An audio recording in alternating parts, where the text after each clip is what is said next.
Hello. Today I just wanted to showcase these two books I think are pretty cool. One is Mastering Magic Cards and one is Mastering Netrunner. Similar titles, that's probably because they have the same publisher, Wordware Publishing. It says that Wordware Publishing did computer and game books. I think that they are still a company, but I'm not sure what they specialize in publishing. I didn't really look into it too much. But yeah, I just want to look at these. I first want to look at this Mastering Magic Cards. I found this several years ago. I think in 2016 I was first exposed to it. I saw a person who had a copy of it. I flipped through it, thought it was kind of a cool novel thing. But because it's largely focuses on decks and strategy of the 90s, it is pretty irrelevant for the modern card pools and things going on today. So I looked through it, I was entertained by it, and then forgot about it. Until about a year and a half ago when I stumbled on it in half-price books. And I was like, man, it's only a couple bucks, this is kind of cool. And also at the time I was really kind of in a nostalgic mood for early Magic history and stuff, so that probably contributed to the purchasing of it. So I picked it up, and it is really fun. I actually really love this chapter too. This chapter is cool because it's all about types of traders and how to get your dollar's worth of on a trade and stuff. And it talks about these early trades, literally talks about trading moxes and stuff around. Super interesting.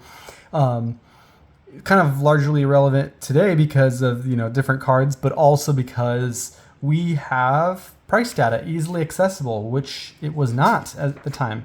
At the time, you just kind of had to, local groups would value cards in different things. You would end up trading dual lands for your Shivan Dragons and Sarah Angels because you needed those for decks. So pretty fun. Some old nostalgia stuff there. And the other reason that this is cool is I do play old school 93, 94. I play casually, just at home, kitchen table. But because the rules are the same and the card pool is mostly the same, this book is very relevant to that format. So if you think that is a cool format or just, I don't know, it's cool to look at. I think there was a follow-up or one or two follow-ups like Advanced Mastering Magic Cards that it talks about. Or that those books came out later. I think they're part of this series. I'm not sure on that. Another cool idea that this book, I guess, taught me is this concept of pockets. So when you break down your deck, it breaks into these little groups of 4 at a time and calls them pockets. I can't remember what the reason is, why it calls it pockets, but anyway, cool. I thought it was cool. Anyway, that's about Magic. Magic's cool. This book is the real focus of the video. And I didn't even know this book existed until I was trolling through the Board Game Geek forums for the 1996 Netrunner. And I saw an image of this book and I was like, what? There's a Mastering Netrunner book? And I obviously had to have it. So the first thing I did is I started, looked at used bookstores and then got on eBay. And I found out that this book is hard to find. It was really hard to find a copy of. I mean, they're on eBay, but they're expensive. So I think I ended up paying about $80 for this. So way overpaid.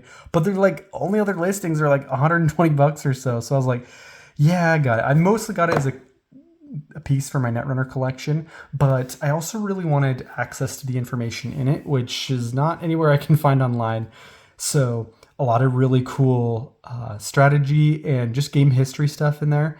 And the really fun thing is you can see a lot of analogs between old schools of thought about original Netrunner and more modern day schools of thought about, Netrunner strategy and stuff. And I find that really fun and interesting how, strategy ideas that were relevant back in the 90s are still relevant today about the game, which makes sense. It's the same game, but really fun. So in the beginning here, you have this short story, which is a lot of fun. You get some kind of fan fiction kind of thing going on. And then, here's a little fun gimmick of the book. It's actually got this little flip running guy up in the corner. This little flip animation. So And then the real treasure of this book for me personally is I really wanted to be able to build old decks that people would have been playing with back in the day to gain an idea of, what they were doing back in the 90s when I, wasn't in the game. And much to my happiness, there are deck lists in here, and not just deck lists, but explanations about, here's why this deck is cool. Here's how it's supposed to work. Really fun. And maybe I'll have to get in and talk about those decks. One, the kind of most infamous, of course, being a deck that was called Psycho Tycho, and it was a deck that was a fast advance deck, but it had this really mean agenda that was 4 to score, but it was a 4-point agenda, and there's a way to score it out of hand that was just ridiculous. I'll show you that combo later.